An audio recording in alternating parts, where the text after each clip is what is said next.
நல்லவர், அவருடைய கிருபை என்றும் உள்ளது. ஆமென். 26வது நாளா இன்னைக்கு 26வது நாளின் இந்த உபவாச ஜெப கூட்டத்தில் கர்த்தருடைய வார்த்தையை உங்கள் மத்தியில் பிரசங்கிப்பதற்காக அழைப்புதலை கொடுத்த உங்களுடைய தலைமை போதகருக்கும் அருமையான போதகருக்கும் உதவி போதகருக்கும் சபையாருக்கும் ஆண்டவருடைய நாமத்தினால என்னுடைய வாழ்த்துக்களை நான் தெரிவித்துக் கொள்கிறேன். பாஸ்டர் சொன்ன மாதிரி இன்னைக்கு என்னுடைய தகப்பனார் வந்திருக்கணும் இங்கே, பட் அவருக்கு வர முடியாத சூழ்நிலையின் காரணமாக நான் வந்திருக்கிறேன். கூடிய சீக்கிரம் தேவனுடைய சித்தத்தின் பிரகாரம் வருகிற ஆண்டில் கண்டிப்பாக ஒரு நாள் என்ன செய்வாங்க, அவங்களை வந்து சந்திப்பாங்க. ஸோ அதனால் என்னுடைய தகப்பனின் சார்பாகவும் எங்களுடைய குடும்பம் எங்களுடைய திருச்சபையின் சார்பாக எங்களுடைய கிரீட்டிங்ஸை இந்த திருச்சபையினருக்கு இந்த மாலை என்ன செய்கிறேன் நான் தெரிவித்துக் கொள்கிறேன். ஹல்லேலூயா, ஹல்லேலூயா. நம்முடைய ஆண்டவர் நம்மோடு பேசுகிற ஆண்டவர். எத்தனை பேர் விசுவாசிக்கிறீங்க? நம்மோடு உறவு கொள்ளும்படியாக தாங்க ஆண்டவர் மனுஷனா இந்த பூமிக்கு என்ன செஞ்சாரு, வந்து பிறந்ததை தான் இன்னும் ஒரு சில நாட்களில் இந்த உலகமே என்ன கொண்டாட போகுது, கிறிஸ்மஸாக கொண்டாட போகுது இல்லையா? இன்னைக்கு டிசம்பர் 1ஆம் தேதி. நீங்கள்லாம் கிறிஸ்மஸ்க்கு ஆயத்தப்பட்டுட்டீங்களா? எல்லாரும் ஆயத்தப்பட்டுட்டீங்களா? எத்தனை பேருடைய வீட்டில் ஸ்டார் எல்லாம் கட்டினீங்க? இன்னும் கட்டலையா? இன்னைக்கே போய் கட்டிடுங்க. முதல் நாளே ஆரம்பிக்கிட்டோம். 25வது நாள் வரைக்கும் வெயிட் பண்ணாதீங்க. நாம் கிறிஸ்துவின் பிள்ளைகள் அப்படின்றத இன்றைய காலகட்டத்தில் நாம் வாழ்கிற சமுதாயத்தில் காமிக்க வேண்டியது ஒரு முக்கியமான ஒரு காரியமாக மாறிட்டு வருது. அதனால கிறிஸ்மஸ்க்கு ஆயத்தப்படாதவர்கள்லாம் என்ன செய்யுங்க, இல்லையிலேருந்து என்ன செஞ்சிருங்க, மனதளவில் ஆயத்தப்படுங்க. கிறிஸ்மஸ் என்பது கொண்டாட்டமோ அல்லது காசை செலவழிக்கிற ஒரு நிகழ்ச்சி இல்லை. கிறிஸ்து எதற்காக வந்தார் என்பதை நாம் கண்டு கொண்ட அந்த ரகசியத்தை மற்றவங்க என்ன செய்யணும், கண்டு கொள்ளணும். நம்முடைய சகோதரர்கள் ஜெபிப்பதிலையும் கவனிச்சிருப்பீங்க, அவங்க சாட்சி பகிர்வதிலையும் கவனிச்சிருப்பீங்க. இயேசுவை பற்றி யாருக்காவது சொல்கிறீங்களா அப்படின்ற கருத்தை உங்கள் முன்னாடி வச்சாங்க. ஏன் அப்படி வச்சாங்க தெரியுமா? எங்களுடைய திருச்சபை ஒரு மிஷினரி திருச்சபை.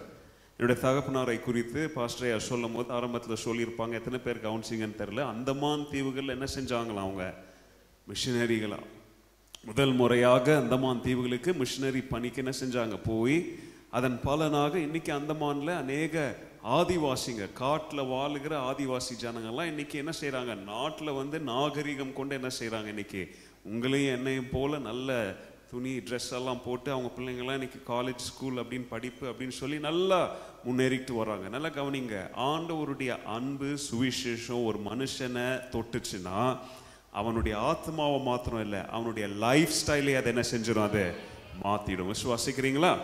ஆமென். ஓகே, இன்னைக்கு நாம் நம்முடைய மனதையும் நம்மளுடைய எண்ணங்களையும் கர்த்தருடைய வார்த்தைக்கு நேராக நம்ம திருப்புவோம். உங்களுடைய இந்த ஃபாஸ்டிங் ப்ரேயருடைய தீமை பார்த்தேன் நான். உங்களுடைய பாருமையான பாஸ்ட் அனுப்பியிருந்தாங்க. அதில் வந்து ஒரு கப்பல் ஆஃப் வேர்ட்ஸ் அதில் போட்டிருந்தாங்க. வேக் அப் அப்படின்னு போட்டிருந்தாங்க, ஸ்ட்ரெங்தன் அப்படின்னு போட்டிருந்தாங்க இல்லையா? அப்படின்னா என்ன அர்த்தம்? வேக் அப்னா யாரை வேக் அப்னு சொல்லுவோம்? தூங்குறவங்கள தான் என்ன சொல்லுவோம், எழும்புங்க அப்படின்னு சொல்லுவோம் இல்லையா? ஸ்ட்ரெங்தன்னா யார்கிட்ட பார்த்து சொல்லுவோம்? பலவீனமாக இருக்கிறவங்க, சோதாங்கின்னு வாங்க இல்லையா? இந்த ஊரில் வீக்காக இருக்கிறவங்கள பார்த்து என்ன சொல்லுவாங்க, பலன் கொண்டு எழும்பு அப்படின்னு சொல்கிறாங்க. ஏன் இந்த வார்த்தைகளை இங்கே உபயோகித்திருக்கிறாங்க? இன்னைக்கு கொஞ்ச நேரம் நம்ம என்ன செய்ய போகிறோம், கர்த்தருடைய வார்த்தையிலிருந்து இந்த பர்டிகுலரான வேர்ட்ஸ் எடுக்கப்பட்ட வசனம் அல்லது சூழ்நிலையிலிருந்து கொஞ்ச நேரம் நம்ம தியானித்து கர்த்தர் தன்னுடைய திருச்சபைக்கு என்ன சொல்ல ஆயத்தமா இருக்கிறார் அப்படின்றத மனதளவில் கேட்க ஆயத்தமா இருக்கிற ஒவ்வொரு பிள்ளைங்களோடும் ஆண்டவர் இந்த சாயங்கால வேளையில பேசுவார். விசுவாசிக்கிறீங்களா? ஏன் முன்னாடி நீங்க உட்காந்து பார்த்துட்டு இருக்கிறீங்க, கேட்டுட்டு இருக்கிறீங்க. ஆன்லைன் மூலமா நிறைய பேர் என்ன செஞ்சுட்டு இருக்கிறாங்க, பார்த்துட்டு இருக்கிறாங்க. எல்லாருடைய மன கண்களையும் திறக்க வல்லமை கொண்டது கர்த்தருடைய வார்த்தை. கரங்களை உயர்த்திய ராமன் சொல்லுங்கள் எல்லாரும். ஹல்லேலூயா. ஆவிக்குரிய வாழ்க்கையில நல்லா கவனிங்க. நம்முடைய ஆவிக்குரிய வாழ்க்கையில நம்முடைய பயணத்துல கவனிக்கிறீங்களா எல்லாரும்? நான் வந்து நல்லா கவனிங்க. ஆரம்பத்தில் நான் சொல்லிடுறேன், நிறைய பேர் கையில் நோட் புக்கெல்லாம் பார்க்குறேன். ரொம்ப சந்தோஷம். ஏன்னா எங்களுடைய சர்ச்சில் நீங்கள் வந்தாலும் எல்லார் கையிலும் என்ன இருக்கும், இப்படி நோட் புக் இருக்கும். எல்லாரும் கொடுக்குற வார்த்தை என்ன செய்வாங்க, எழுதுவாங்க. அதனால நீங்களும் என்ன செய்யணும், கவனமாக எழுதணும். அதனால கேட்குற போக்கில் அப்படி என்ன செஞ்சிடக்கூடாது, வார்த்தைகளை என்ன செஞ்சிடக்கூடாது, தவற விட்டுறக்கூடாது. அதனால உங்களெல்லாம் நோட்ஸ் எடுக்க நான் என்கரேஜ் பண்ணுறேன். கவனமாக கவனிக்கணும்.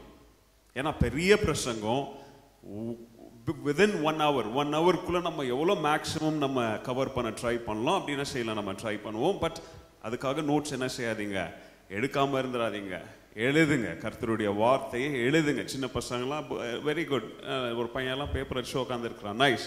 கர்த்தருடைய வார்த்தை என்ன செய்யுங்க, எழுதுங்க. நல்லா கவனிங்க. நம்முடைய ஆவிக்குரிய வாழ்க்கையில, நம்முடைய ஆவிக்குரிய பயணத்துல நம்ம பயணித்துட்டு போய்கிட்டே இருக்கும் பொழுது ஒரு சில நேரங்கள்ல சாத்தான் நம்ம எங்க பயணித்துட்டு போறோம் அப்படின்றத நம்மள மறக்க வச்சிருவோம். where we are going, ஓடிட்டு தான் இருப்போம். ஆவிக்குரிய வாழ்க்கையில எல்லாரும் என்ன செய்வோம், நம்ம பயங்கர வேகமா ஓடிட்டு இருப்போம். ஆனா கொஞ்ச நேரத்துல எங்க ஓடுறோம் அப்படின்றத நம்மள என்ன செய்ய வச்சிருவான், அவன் மறக்க வச்சிருவான். அதனால ஆவிக்குரிய வாழ்க்கையில என்னுடைய பிரசங்க ஆரம்பத்திலே நாம சொல்றேன், நாம ஆவிக்குரிய கண்களால் விழிப்புடன் வாழ வேண்டும். we have to be vigilant. நிறைய கவர்மெண்ட் ஆபீசஸ்ல பாத்தீங்கன்னா விஜிலன்ஸ் டிபார்ட்மெண்ட் ஒன்று இருப்பாங்க. அவங்களுடைய வேலை என்ன தெரியுமா, எல்லாரும் ஒழுங்கா வேலை செய்யறாங்களா, எங்கேயாவது ஊழல் நடக்குதா, எங்கேயாவது கோளாறுபடி நடக்குதா அப்படின்னு சொல்லி தப்பு நடந்துடாம இருக்கிறதுக்கு என்ன செய்வாங்க, அவங்க கவனமா கவனிப்பாங்க.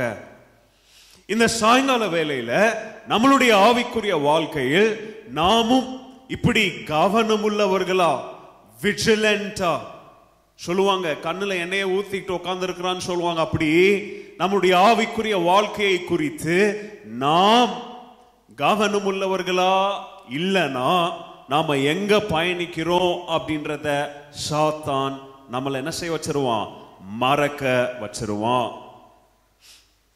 ஆண்டவரை தேடுவதிலும் ஒவ்வொரு நாளும் தேவனுடைய முகத்தை தரிசிப்பதிலும் தேவன் தந்த விசுவாசத்தை காத்து கொள்வதிலும் தேவ பிள்ளைங்க விழிப்புடன் இருக்கிறாங்களா அப்படின்றத ஆண்டவர் எதிர்பார்க்கிறார். ஆனா இதுல நம்ம விழிப்புடன் இருக்க கூடாது அப்படின்னு சொல்லி சாத்தான் என்ன செய்யறான், அவன் விழிப்புடனா என்ன செய்யறான், வேலை செய்யறான். நம்ம ஜெபம் பண்ணிடக்கூடாது, பைபிள் வாசிடக்கூடாது, சபையில ஐக்கியம் பண்ணிடக்கூடாது, கர்த்தருடைய காரியங்களுக்கு கொடுத்துடக்கூடாது, யாரோ பலவீனமான ஒரு விசுவாசிக்கு நம்ம உற்சாகமான ஒரு சில வார்த்தைகளை சொல்லிடக்கூடாது, ஐக்கியத்தை கட்டி எழுப்பாம ஐக்கியத்தை உடைச்சிடணும் அப்படின்னு சொல்லி பிசாசு நாம தேவ திட்டத்துல செயல்படக்கூடாதபடி அவன் என்ன செய்யறான், விழிப்புடன் வேலை செய்கிறான். அப்படின்றத கிறிஸ்தவங்க என்ன செஞ்சிடக்கூடாது, மறந்துடக்கூடாது. நம்ம ஜெபிக்கிற ஜெபங்களை ஆண்டவர்கிட்ட ஜெபிக்கிறோம், ஆனா அதே ஜெபங்களை யாரும் கேட்கிறா, பிசாசும் கேட்கிறான்.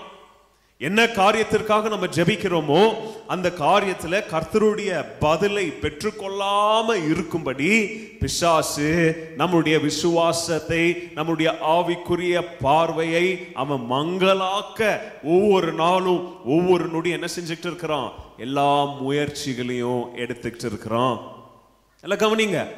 ஆவிக்குரிய வாழ்க்கையில் ஆவிக்குரிய போராட்டம் ரொம்ப கஷ்டமா இருக்கு பிரதர். ஆமா, ஆண்டவரே சொல்றாரு, என்ன ஒருத்தன் பின்பற்றணும்னா அவன் சிலுவையை தூக்கிட்டு என்ன பண்ணணும், என் பின்னாடி வரணும். அப்ப ஆவிக்குரிய வாழ்க்கை என்பது அது எல்லாரும் சொல்ற மாதிரி சுலபமான, ஈஸியான, என்ஜாய் பண்ணக்கூடிய, அனுபவிக்கக்கூடிய வாழ்க்கையா மாத்திரம் இருக்காது. அதுல என்னவோ இருக்கும், அதுல பாடு இருக்கும். பாடு அனுபவிக்க விரும்பாத ஒருத்தனால என்ன செய்ய முடியாது, கர்த்தர் தரும் ஆசீர்வாதங்கள் என்ன செய்ய முடியாது, அவங்களால என்ஜாய் பண்ண முடியாது. அப்போ நம்முடைய ஸ்பிரிச்சுவல் பேட்டில்ஸ்ல நல்ல கவனிங்க, நம்முடைய கண்களை, என்னுடைய வார்த்தை ஒவ்வொரு வார்த்தையா நீங்க கவனிக்கணும். நான் சும்மா எதையும் வளரல, என்னுடைய முழு பிரசங்கத்தையும் நான் எழுதிட்டு பிரசங்கிக்கிற பழக்கம் எனக்கு இருக்குது. அதனால என் வார்த்தையை கவனிங்க. நம்மளுடைய ஆவிக்குரிய பயணத்திலும் நம்மளுடைய ஆவிக்குரிய யுத்தங்களிலும் கிறிஸ்தவர்கள் அநேக நேரம் அதிக ஈடுபாடுடன் அவங்க செல்லும் பொழுது ஒரு சில நேரங்கள்ல தேவன் மேல் வைக்க வேண்டிய பார்வையை வைக்காமல் பிசாசு நம்முடைய திசைகள் என்ன செஞ்சிருவான், திசை திருப்பிடுவான். நம்முடைய ஆவிக்குரிய வாழ்க்கையில நம்முடைய ஸ்பிரிச்சுவல் டிசிப்ளின்ஸ், ஆவிக்குரிய ஒழுங்குகளை கடைபிடிக்காதபடி நம்மையும் அறியாம நம்முடைய ஆவிக்குரிய பயணத்துல அங்கேயும் இங்கேயும் கொஞ்சம் நம்மள என்ன செஞ்சிருவான், டீவியேட் பண்ணிடுவான். நிறைய இடத்துல பாத்தீங்கன்னா ரோட் ஒர்க், டேக் டைவர்ஷன் போட்டிருப்பாங்க, டேக் டீவியேஷன் அப்படின்னு போட்டிருப்பாங்க, ரோட் க்ளோஸ்ட், மற்ற ரோடு எடுன்னு சொல்லுவாங்க. இப்படி நம்முடைய ஆவிக்குரிய வாழ்க்கையில நம்ம பயணித்துட்டு போயிட்டு இருக்கும் பொழுது நிறைய நேரத்துல பிசாசு இப்படி ரோட் பிளாக்ஸ் கொண்டு வருவான். அங்கங்க குழிய தோண்டி வச்சிருப்போம். அங்கங்க வேலைகள் நடக்கிற மாதிரி நம்மள என்ன செய்வோம்? திசை திருப்ப முயற்சிப்போம். நம்முடைய பார்வையை ஆண்டவர் மேல வைக்காம நம்ம எடுக்கும் பொழுதுதான் பிசாசு காண்பிக்கிற பாதைகள்ல நம்ம என்ன செஞ்சிருவோம்? நாம வழி தவறி போயிடுவோம். ஏன் இதெல்லாம் நான் உங்ககிட்ட சொல்றேன்? இப்படி ஒரு திருச்சபைக்கு ஒரு சூழ்நிலை வந்துச்சு. ஆண்டவருடைய அப்போஸ்தலர்கள், ஆதி அப்போஸ்தலர்கள் மூலம் அன்னைக்கு முதல் நூற்றாண்டு கிறிஸ்தவத்துல தேவனுடைய வார்த்தை என்ன செஞ்சுச்சு? பலமா எல்லா இடத்துலயும் பறந்து போச்சு. ஆண்டவருடைய 12 சீஷர்களும் அவங்க உருவாக்கின சீஷர்களும் அப்போஸ்தலர்களும் என்ன செஞ்சாங்க? தீவிரமா ஆண்டவருடைய வார்த்தையை கொண்டு போய் என்ன செஞ்சாங்க? எல்லா இடத்துலயும் பிரசங்கித்தாங்க, கண்டங்களுக்கு போனாங்க. அப்படி வந்த நம்முடைய ஆசியா கண்டத்துக்கு, நம்முடைய இந்திய தேசத்துக்கு தோமா வந்தாரு. இப்படி அநேக இடத்துக்கு போய் திருச்சபைகள் என்ன செய்யப்பட்டுச்சு? ஸ்தாபிக்கப்பட்டு தேவனுடைய முதலாவது நூற்றாண்டுல, the first few decadesல கர்த்தருடைய வார்த்தை வளர்ந்துட்டு வருகிற சூழ்நிலையில ஒரு பர்டிகுலர் திருச்சபைக்கு, இப்போ நான் என்னுடைய முன்னுரையில சொன்ன பாத்தீங்களா, இந்த பிரச்சனை வந்துச்சு. நல்லா தான் போயிட்டு இருந்தாங்க ஆவிக்குரிய வாழ்க்கையில, பயணம் நல்லா தான் போயிட்டு இருந்துச்சு. பாடுகள் எல்லாம் அனுபவிச்சாங்க, துன்பம் எல்லாம் அனுபவிச்சாங்க, கிறிஸ்துவுக்காக நிந்தைகள் எல்லாம் கொண்டாங்க. ஆனா அந்த நிந்தைகளின் மத்தியில தேவன் அவருடைய திருச்சபை என்ன செஞ்சாரு? வளர உதவி செய்தார். கிறிஸ்தவ வாழ்க்கை பலப்பட்டுச்சு. இப்படி அவனுடைய வாழ்க்கை வளர்ந்து கிறிஸ்துவுக்குள்ளாக பலன் கொண்டு வந்துட்டு இருக்கிற சூழ்நிலையில திடீர்னு பார்த்தா பாதை தவறி போய் ஆண்டவர் போட்ட கோட்ல நடக்காம திடீர்னு தெரியாம தவறான கோட்ல நடந்துட்டு வருகிற சூழ்நிலையில ஆண்டவர் அந்த திருச்சபைக்கு கொடுத்த வார்த்தையிலிருந்து தாங்க ஒரு 2 வார்த்தையை இந்த உபவாச கூட்டங்களின் தீமா உங்களுடைய போதகர்கள் என்ன பண்ணிருக்கிறாங்க? எடுத்து கொடுத்திருக்கிறாங்க. Revelation chapter 3, வெளிப்படுத்தல் 3வது அதிகாரத்தை திறந்து வச்சுக்காங்க. அதுல முதல் 6 வசனங்களை மாத்திரம் நீங்க கவனிங்க. நம்ம அதை வாசிக்க போறது இல்ல, அந்த வசனங்கள்ல என்ன இருக்குது அப்படின்றத நானே உங்களுக்கு சொல்லிடுவேன். அந்த முதல் 6 வசனங்கள்ல ஆண்டவர் சொன்ன வார்த்தைகள் என்னென்ன அப்படின்றத நம்ம தியானிக்க போறோம். இன்றைக்கு என்னுடைய செய்தியின் தலைப்பு எழுதுறவங்களுக்காக நான் சொல்றேன், a spiritually dead church gets a call to spiritual revival. ஆவிக்குரிய மரணம் அடைந்த ஒரு திருச்சபைக்கு ஆவிக்குரிய எழுப்புதலுக்கான ஒரு அழைப்பு. இல்லைன்னா நீங்க இதை ஷார்ட்டா எழுத விரும்புனீங்கன்னா a call to spiritual revival, ஆவிக்குரிய எழுப்புதலுக்கான ஒரு அழைப்பு அப்படின்ற தலைப்புல இன்னைக்கு நான் உங்களோட தியானிக்க போறேன், பிரசங்கிக்க போறேன். அங்க வெளிப்படுத்தல் 3வது அதிகாரம் முதல் 6 வசனங்கள்ல வாசிப்பதற்கு அல்லது தியானிப்பதற்கு முன்பதாக ஆண்டவர் அந்த திருச்சபைக்கு எந்த காரியத்தை குறித்து கவனமா இருங்க அப்படின்னு சொல்றாரு அப்படின்றத கவனிப்போம். ஆவிக்குரிய வாழ்க்கையில நம்முடைய பயணத்துல நம்ம எல்லாரும் பயணத்து போயிட்டு இருக்கும் பொழுது நல்லா கவனிங்க, ஒரு டிராவல்ல ஸ்மூத் ரோடும் இருக்கும், பம்பி ரோடும் இருக்கும், பள்ளங்களும் இருக்கும், மேடு இருக்கும் இல்லையா? எல்லா திருமணத்திலையும் ஒரு பாடல் பாடுவாங்க, வாழ்க்கை என்பது ஒரு போராட்டமே, அதுல என்ன உண்டு? மேடு உண்டு, பள்ளங்கள் உண்டு. அதே மாதிரிதான் ஆவிக்குரிய வாழ்க்கையிலையும் மேடு உண்டு, பள்ளங்களும் உண்டு. அப்படி மேடு பள்ளங்கள் எல்லாத்தையும் தாண்டி அனுபவத்துல அநேக நாட்கள், அநேக வருஷங்கள் பயணித்துட்டு வருகிற சூழ்நிலையில ஒரு சூழ்நிலை வரும். அந்த சூழ்நிலைக்கு என்ன பேர் தெரியுமா? ஸ்பிரிச்சுவல் சாட்டிஸ்பாக்சன், ஆவிக்குரிய திருப்தி நிலை. என்ன நிலை சொல்லுங்க? ஆவிக்குரிய. இந்த வார்த்தைகள்லாம் நீங்க கேட்டிருப்பீங்களா இல்லையான்னு தெரியல, பட் கண்டிப்பா எல்லாரும் அனுபவிச்சிருப்போம். ஆவிக்குரிய திருப்தி நிலை, நிறைவு இல்லையா? சொல்லுவாங்க மூக்கு முட்டை தின்னுட்டு உட்கார்ந்து இருக்கான் பார் அப்படின்னுவாங்க. அப்படின்னா மூச்சு கூட அவனுக்கு கூட என்ன இல்லை, இடம் இல்லை. ஏன்னா அவ்வளோ வயிற்றுக்குள்ள என்ன போயிருக்கு? சாப்பாடும் தண்ணியும் எல்லாம் தின்னுட்டு என்ன பண்ணிருக்கான்? உட்கார்ந்து இருக்கிறான் இல்லையா? நிறைவா உட்கார்ந்து இருக்கிறான். நிறைய பேர் ஆவிக்குரிய வாழ்க்கையில இப்படி நிறைவின் சூழ்நிலை வரும்பொழுது, ஆவிக்குரிய திருப்தியின் சூழ்நிலை வரும்பொழுது என்ன செய்தி ஆண்டவர் அவர்களுக்கு சொல்லுகிறார் அப்படின்றது குறித்து கவனமா இருக்கணும். இங்க கொஞ்சம் ஒரு பேக்ரவுண்ட் உங்களுக்கு தர. இந்த பத்திரத்தை அல்லது இந்த லெட்டரை எழுதுறது யாரு? யோவான் எழுதுகிறார். அப்போஸ்தலனாகிய யோவான். யோவான் ஸ்நானகன் இல்ல, யோவான். யோவான் இங்க 7 திருச்சபைகளுக்கு இந்த லெட்டர்ஸ் என்ன செய்யறாரு, எழுதுறார். 7 திருச்சபைகள் அப்படின்றது அன்னைக்கு உண்மையா 7 பட்டணங்கள் இருந்துச்சு. அங்க இருக்கிற திருச்சபைகளுக்கு என்ன செய்யறாரு, இங்க எழுதுறார். முதல்ல ஒரு சில அதுக்கு முன்னாடி இருக்கிற வெர்சஸ் எல்லாம் நீங்க வாசித்து பாத்தீங்கன்னா, எபேசு திருச்சபைக்கு அவர்கள் ஆதியில கொண்ட அன்பை என்ன செஞ்சுட்டாங்க, தொலைச்சிட்டாங்க அப்படின்னு சொல்லி, உனக்கு அன்பிலே அப்படின்னு சொல்லி ஆண்டவர் சொல்ற காரியம். அடுத்து ஸ்மர்னான்ற ஒரு திருச்சபையை பார்த்து சொல்றாங்க, நீ துன்பப்படுகிற மத்தியில தைரியமாயிரு, பலவீனம் அடைஞ்சிராத, துன்பங்கள் வரும், கிறிஸ்தவ வாழ்க்கையில பாடுகள் வரும், அந்த பாடுகள் என்ன செஞ்சிடாத, உடைஞ்சு போயிடாத. அதுக்கப்புறம் பெர்கமும் திருச்சபை வரும். பெர்கமும் திருச்சபை குறித்து ஆண்டவர் ரொம்ப கடினமா சொல்ற வார்த்தைகள் என்ன தெரியுமா, உலகத்தை பார்த்து நீங்களும் உலகத்தார் மாதிரி என்ன செஞ்சிட்டீங்க, மாறிட்டீங்களே, உங்களுக்குள்ள இருக்கிற வைராகியம் எங்க போச்சு, கிறிஸ்துவுக்காக நிற்க வேண்டிய உங்களுடைய பலன், கிறிஸ்துவுக்காக ஷைன் ஆகணும் அப்படின்ற அந்த ஜீல் இல்லையா. உங்களுடைய சர்ச் பேர் என்ன, ஜீல் இருக்கா உங்களுக்கு? பெர்கமும் திருச்சபைக்கு இருந்த ஜீல் போயிடுச்சு. அதனால் ஆண்டவர் கேட்கிறார், உன் வைராகியத்தை எங்க? ஏன் இப்படி ஆவிக்குரிய வாழ்க்கையில பரிசுத்த வாழ்க்கைக்கு பதிலா பாவமுள்ள வாழ்க்கையை நீ விருப்பப்பட்டு அதை திருமணம் செஞ்சுட்ட ஏன் அப்படின்னு சொல்லி பெர்கமும் திருச்சபையை பார்த்து ஆண்டவர் பேசுறார். அதுக்கப்புறம் தாய்தீரியா அப்படின்ற ஒரு திருச்சபை, தாய்தீரியா திருச்சபையை பார்த்து ஆண்டவர் சொல்றாரு, நான் உன்னை கர்த்தருடைய வார்த்தைகள்ல போதித்து உன்னை வழி நடத்தினேன், ஆனா கள்ள போதனைகளுக்கு எவ்வளோ ஈஸியா வேலை போயிட்டியே. யாரோ ஒருத்தன் வந்து என்னவோ கதை மாய மந்திரம் அப்படி இப்படின்னு சொல்லி 2-3 வார்த்தைகள்ல அந்நிய பாஷை பேசி அப்படி இப்படின்னு பண்ண உடனே சத்தியத்தை மறந்து கட்டுக்கதைகளுக்கு பின்னாடி என்ன பண்ணிட்டியே, போயிட்டியே. பாருங்களேன், 4 திருச்சபையை குறித்து ஆண்டவர் சொல்லுகிற வார்த்தைகள். 2வது திருச்சபையை குறித்து நெகட்டிவா சொல்ல ஒண்ணும் இல்லைனாலும் பாசிட்டிவா ஆண்டவர் என்ன செய்யல, அங்க ஒண்ணுமே சொல்லல. அடுத்து வராரு 5வது திருச்சபை. இன்னைக்கு நாம தியானிக்க போற திருச்சபை என்ன திருச்சபை, சர்தேயு திருச்சபை. சர்தேயு திருச்சபையில் ஆண்டவர் என்ன சொல்றார் அப்படின்றத கவனிங்க. முதல் 6 வசனத்தை சுருக்கப்படுத்தி உங்களுக்கு என்ன நடக்குது அப்படின்றத சொல்லிடுறேன். அந்த முதலாவது வசனத்துல அந்த சர்தேயு திருச்சபைக்கு ஆண்டவர் சொல்லுகிற வார்த்தைகள், உன்னுடைய எல்லா கிரியைகளும் நான் நன்றாக அறிந்திருக்கிறேன். I know all your deeds. நீ யாரு, இந்த திருச்சபையுடைய துவக்கம் எப்படி இருந்துச்சு, இந்த திருச்சபையில் இருக்கிற ஒவ்வொரு ஆத்மா ஒவ்வொரு விசுவாசி எப்படி உள்ள வந்தாங்க, எப்படி ரட்சிக்கப்பட்டீங்க, உங்களுடைய துவக்க தினம், உங்களுடைய ஃபவுண்டேஷனல் டேஸ் என்ன அப்படின்றத நான் நல்லா அறிஞ்சிருக்கிறேன். நீங்க ஆண்டவருக்காக என்னென்ன காரியங்கள் செஞ்சிருக்கிறீங்க நல்லா நான் அறிஞ்சிருக்கிறேன். இந்த திருச்சபையை குறித்து இந்த சுத்து வட்டாரத்தில் இருக்கிறவங்க பேசின வார்த்தைகள் எல்லாம் எனக்கு தெரியும்.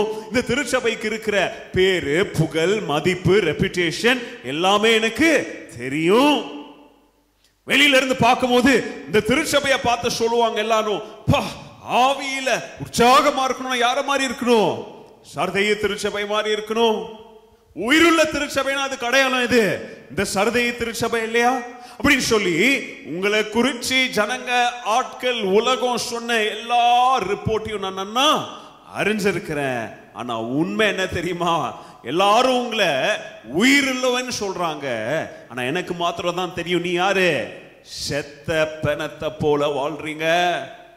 ஆண்டவருடைய வார்த்தையை கவனிங்க, செத்த பிணத்தை போல வாழ்றீங்க.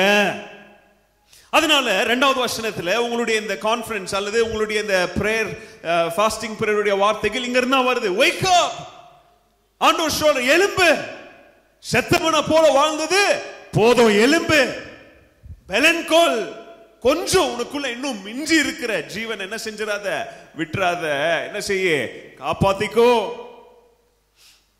ஏன்னா நீ இதுவரைக்கும் செஞ்ச எல்லா செயல்களும் கர்த்தருடைய வார்த்தையோடு ஒப்பிட்டு பார்த்தா கர்த்தருடைய வார்த்தையோடு என்ன செய்ய மாட்டேங்குது, அது ஒத்து போக மாட்டேங்குது. சபைக்கு வரீங்க, ஜெபம் பண்றீங்க, விசுவாசிகளா வாழ்றீங்க, ஆனா வீட்டுக்கு போன உடனே கர்த்தருடைய வார்த்தைக்கு உங்களுக்கு எந்த சம்பந்தமே இல்லையே. உலகத்தான போல தானே செய்றீங்க, சம்பிரதாயம் பின்னாடி, ட்ரெடிஷன்ஸ் பின்னாடி இல்லையா. இல்லங்க இதெல்லாம் விட்டுறக்கூடாதுங்க, இல்லங்க இதெல்லாம் நம்முடைய இந்திய தேசத்தின் வழக்கங்க. எங்க இருந்துங்க வந்துச்சு இந்த வழக்கம்லாம்? கர்த்தருடைய வார்த்தை சொல்லியிருக்கா அப்படி. நம்முடைய நடைமுறை வாழ்க்கையில ஆண்டவர் சொல்றாரு பாருங்க, உங்களுடைய நடைமுறை வாழ்க்கையில கல்யாணம் வர நேரத்துல, புது வீடு கட்டுற நேரத்துல, இல்லையா, நல்லது கெட்டது நடக்கிற நேரத்துல, இல்ல அவங்க சொன்னாங்க இவங்க சொன்னாங்க, இல்லங்க நிறைய கிறிஸ்தவங்க இன்னைக்கு அர்த்தமற்ற காரியங்களை செஞ்சுட்டு இருக்கிறாங்க. ஆண்டவர் சொல்லுகிற வார்த்தைகள் கவனிங்க. நீங்க செய்கிற கிரியைகளும் கர்த்தருடைய வார்த்தைக்கும் என்ன கிடையல, சம்பந்தம் இல்லையே. கர்த்தர் வேதனை அடைந்து சொல்றாரு, நீ நினைக்கிற நீ உயிருள்ள கிறிஸ்தவனை போல வாழ்றேன்னு, ஆனா உண்மை நிலவரம் எனக்கு தான் தெரியும். நீ செத்த பிணத்தை போல என்ன செஞ்சுட்டு இருக்கிற, வாழ்ந்துட்டு இருக்கிற. ஆதியில உங்களுக்கு பிரசங்கிக்கப்பட்ட வார்த்தைகளை மறந்துட்டீங்களா? உங்களுக்கு கற்பித்து கொடுக்கப்பட்ட அந்த நற்செய்தி, அந்த கர்த்தருடைய வார்த்தைகளை மறந்ததுனால இப்போ உயிர் கொண்டு பலன் கொண்டு எழும்பி மீண்டும் அதை போய் என்ன செய்யுங்க, பத்திரமா பிடிச்சிக்காங்க, firmly. ஆண்டவருடைய வார்த்தை சொல்லுது பாருங்க, நீ எழும்பலனா, if you don't wake up, நீ எழும்பலனா நான் ஒரு நாள் திடீர்னு என்ன செய்வேன், நானு திருடனை போல வரும் பொழுது நீ கைவிடப்பட்டெல்லாம் இந்த உலகத்துல நிக்கணும். கர்த்தருடைய வருகையில நீ என்ன செய்ய முடியாது, என்னோட பரலோக ராஜ்யம் வர முடியாது இல்லையே அப்படின்னு சொல்லி ஆண்டவருடைய மனவேதனை அங்க என்ன செய்யறோம், நம்ம அங்க பாக்குறோம். நல்ல கவனிங்க, சர்தேயு அப்படின்றத இப்ப நான் சுருக்கமா உங்களுக்கு ஒரு ஹிஸ்டரி லெசன் கொடுக்கிறேன். சர்தேயு அப்படின்றது, நீங்க நிறைய இந்த லிடியா அப்படின்ற வார்த்தை கேள்விப்பட்டிருக்கீங்களா? நிறைய பொம்பளை பிள்ளைங்களுக்கு என்ன வைக்குவாங்க பேரு, லிடியா அப்படின்னு பேர் வைக்குவாங்க, லீதியா. அன்னைக்கு லிடியா அப்படின்னு ஒரு ப்ராவின்ஸ் இருந்துச்சு, அதாவது ஒரு பட்டணம், ஒரு இடம் இருந்துச்சு. அதாவது நம்முடைய கர்நாடகா மாதிரின்னு வச்சுக்காங்க. லிடியா அப்படின்ற ஒரு மாநிலம் இருந்துச்சு. அதோடைய தலைநகரம் எதா இருந்துச்சு, இந்த சர்தேயு. முக்கியமான தலைநகரமா இருந்துச்சு. இந்த தலைநகரம் பாத்தீங்கன்னா இப்ப சொல்லப்பட்ட மத்த 6 பட்டணங்கள் இருக்கு பாத்தீங்களா, மத்த 6 திருச்சபை எல்லாத்துக்கும் மெயின் சென்டர் பாயிண்டா இருந்த திருச்சபை எது, பட்டணம் எது, சர்தேயு. எங்க ஆரம்பிச்சாலும் எல்லாரும் எங்க வந்துடலாம், சர்தேயுக்கு வரலாம். இங்க இருந்து இங்க போகணும்னா எங்க வந்துட்டு தான் போகணும், சர்தேயுக்கு வந்துட்டு தான் போகணும். அதனால சர்தேயு அப்படின்ற ஒரு பட்டணம், அந்த பட்டணத்துல இருந்த திருச்சபை ரொம்ப ஃபேமஸான திருச்சபை, எல்லாருக்கும் தெரிஞ்ச பட்டணம், எல்லாருக்கும் தெரிஞ்ச திருச்சபை. அந்த பாஸ்டர் எல்லாருக்கும் தெரியும், அந்த சபை விசுவாசிகளை எல்லாருக்கும் என்ன பண்ணும், நல்லா தெரியும். அது மாத்திரம் இல்ல, சர்தேயு அன்றைய காலகட்டத்தில், அன்றைய உலகத்துல, நல்ல கவனிங்க, இந்த லிடியா அப்படின்ற இந்த ப்ராவின்ஸ் இருக்கு பாத்தீங்களா, இது ஒரு முக்கியமான பிசினஸ் சென்டரா இருந்துச்சு. அதாவது இன்னைக்கு நம்முடைய இந்தியாவில் எது பெரிய பிசினஸ் சென்டர் நீங்க சொல்வீங்க? நாம வாழ்ற பட்டணமே இப்ப அப்படிதான் மாறிடுச்சு. பெங்களூரே ஒரு முக்கியமான பட்டணமா மாறிடுச்சு, ஒரு சென்னை பட்டணமா அல்லது ஒரு மும்பை மாதிரி. அன்னைக்கு இந்த லிடியாவில் இந்த சர்தேயு அப்படின்ற பட்டணம் வந்து எப்படிப்பட்ட பட்டணம், அது பிசினஸ், பணம் புழுங்குற இடம். பெரிய பெரிய இண்டஸ்ட்ரீஸ் எல்லாம், அன்னைக்கு இண்டஸ்ட்ரீஸ் இல்லைனாலும் அன்னைக்கு இருந்த தொழில், ட்ரேட் எல்லாத்திற்கும் கேபிட்டலா இருந்த இடம் எது, இந்த சர்தேயு. ஒரு பக்கத்துல trade, economy, business, real estate இதெல்லாம் ரொம்ப உயர்வான நிலையில ஒரு பக்கம் இருந்தாலும், மற்ற பக்கத்துல கர்த்தர் இந்த சர்தேயு பட்டணத்திற்கு நேச்சுரல் ரிசோர்சஸ் மூலமாக நல்ல ஆசீர்வாதத்தை தந்திருந்தார். எப்படி அப்படின்னா, நல்ல கவனிங்க, இந்த பட்டணத்தின் மூலமா அல்லது இந்த பட்டணத்திற்கு நடுவுல தான் அன்னைக்கு எல்லாருக்கும் தண்ணி கொடுத்த ஒரு ரிவர், பாக்டுலஸ் அப்படின்ற ஒரு நதி ஓடுச்சு. என்ன நதி? பாக்டுலஸ் அப்படின்ற நதி ஓடுச்சு. இந்த நதி தான் சர்தேயு பட்டணத்துக்கு இல்ல, சுத்து வட்டார எல்லா பட்டணங்களுக்கும் தண்ணி கொடுக்கிற the source of water எந்த பட்டணத்தின் மூலமா தான் இருந்துச்சு, இந்த சர்தேயு. அப்போ தண்ணி இருந்தாலே அங்க விவசாயம் நல்லா நடந்திருக்கு, நல்ல கிரீனரி, பச்சை பசேல்னு சொல்லி எந்த குறையும் இல்லாம இந்த பட்டணம் என்ன செஞ்சிருக்கு, நல்லா வாழ்ந்துருக்குறாங்க. சர்தேயு பட்டணத்துல ஃப்ரூட்ஸ்னா அந்த மண்ணுல, அந்த சாயில்ல ஒரு விதை விழுந்தா எந்த ஒரு முயற்சி இல்லாமலே ஆட்டோமேட்டிக்கா வளரக்கூடிய அந்த ஃபர்டிலைஸ்ட் ஃபீல்டா எது இருந்துச்சு, இந்த சர்தேயு பட்டணம் இருந்துச்சு. அது மாத்திரம் இல்ல, நல்ல கவனிங்க, இந்த சர்தேயு பட்டணம் இன்னும் நிறைய இருக்கு. பட் உங்களுடைய கொஞ்சம் ஒரு அறிவுக்காக இதெல்லாம் நான் சொல்றேன். தரையிலிருந்து 1000 அடி ஃபீட் ஹைட்ல, எங்க சொல்லுங்க, கிரவுண்ட் லெவல்ல இருந்து 1500 feet ஹைட்ல மலையின் மேல் கட்டப்பட்ட பட்டணம் எது? இந்த சர்தேயு. இந்த சர்தேயு பட்டணத்தை பார்த்தீங்கன்னா இதோடைய 3 பகுதிகள்ல 3 சைடுல நேச்சுரல் ராக், பெரிய பெரிய மலைகள், அதற்கு சோரா மதில் சோறுகளை போல இந்த பட்டணத்தின் 3 பகுதியில என்ன இருக்கும்? மலைகள் இருந்துச்சு. பெரிய பெரிய மவுண்டன்ஸ் இருந்ததுனால அவங்களுக்கு ஒரு பட்டணத்தை சுத்தி என்னத்தை கட்டுவாங்க? அவங்க காம்பவுண்ட் கேட்டை கட்டுவாங்க. ஆனா இந்த சர்தேயு பட்டணத்துக்கு அதெல்லாம் என்ன இல்லை, தேவையில்லை. ஏன்னா நேச்சுரலா பெரிய பெரிய மலைகள் என்ன செய்து அதற்கு பாதுகாப்பா இருக்கு. அது மாத்திரம் இல்ல, எத்தனை அடி உயரத்துல உட்கார்ந்துட்டு இருக்கிறாங்க? அத்தனை அடி உயரத்திலே அவங்க நடுவுல என்ன ஓடி இருக்கு? ஒரு நதி ஓடி இருக்கு. கொஞ்சம் கற்பனை பண்ணி பாருங்க, சர்தேயு பட்டணம் இப்படி வளம் வாய்ந்த ஒரு பட்டணம். பணம் தொழில்ல மாத்திரம் இல்ல, நேச்சுரல் ரிசோர்சஸ்ல இது எப்படி ரிச்சா இருந்த ஒரு சர்தேயு பட்டணம். அப்போ இந்த பட்டணத்துல வாழ்றவங்களுக்கு திமிரு அப்படின்றது கம்மியா இருக்குமா அதிகமா இருக்குமா? ஜாஸ்தியா இருக்கும் இல்ல? உண்மையாவேங்க சரித்திரம் சொல்லுது, சர்தேயு பட்டணத்துல வாழ்ந்தவங்க எல்லாம் திமிர் பிடிச்சவங்க. ஏன் திமிர் பிடிச்சவங்க தெரியுமா? நாங்க எங்க கேட்டை மூடினா உனக்கு என்ன கிடைக்காது? ஒன்னும் கிடைக்காது, தண்ணி கிடைக்காது. தண்ணி பத்தி உஷாரா இருங்க, பெரிய பிரச்சனை ஆயிட்டு இருக்குது. கேட்டை மூடினா தண்ணி கிடைக்காது, கேட்டை மூடினா உள்ள வர தானியங்கள் வெளியில போவாது, கேட்டை மூடினா இங்க இருந்து எந்த நன்மையும் பக்கத்து ஊர்களுக்கு என்ன செய்யாது, கிடைக்காது. அதனால ரொம்ப கெத்தா வாழ்ந்து வந்தாங்க சர்தேயு பட்டணத்துல. சர்தேயு பட்டணத்துக்கு மிலிட்டரி இருந்துச்சு. ஆனா அந்த மிலிட்டரி எல்லாம் கொஞ்சம் சோம்பேறியா இருந்தாங்க. ஏன் தெரியுமா? அவங்க நினைச்சாங்க, நாம தானே 1000 அடி உயரத்துல நிக்கிறோம், நம்மளை யாரும் என்ன செய்ய முடியாது, தாக்க முடியாது. அதனால விழிப்பா இருக்க மாட்டாங்க. வாட்ச்மேன் கேட்ல நிக்க வைக்கிறவன் உட்காந்து தூங்கிட்டு இருந்தா வாட்ச்மேனா இல்ல நின்றுட்டு இருந்தா வாட்ச்மேனா? இல்லையா? கேட்ல நான் இன்னைக்கு நிறைய பெரிய பெரிய அபார்ட்மெண்ட்லாம் திருட்டு போகுது. ஏன் தெரியுமா? வாட்ச்மேன் உள்ள உட்காந்து கிரிக்கெட் பார்த்துட்டு இருப்பார் போன்ல. அந்த நேரத்தில் உள்ள வந்து கொள்ளையடிச்சிட்டு போயிடுவான். அந்த மாதிரி இந்த சர்தேயு பட்டணத்துக்கு காவலா வச்சிருக்கிற போர் வீரர்கள்லாம் வேலையை ஒழுங்கா செய்ய மாட்டாங்க. எதனால? கெத்துனால. எதனால? பட்டணம் பாதுகாப்பா இருக்குது. உங்களுக்கு தெரியுமா? சரித்திரம் சொல்லுது, இப்படிப்பட்ட பட்டணத்துக்கு தான் பேரழிவு வந்துச்சு.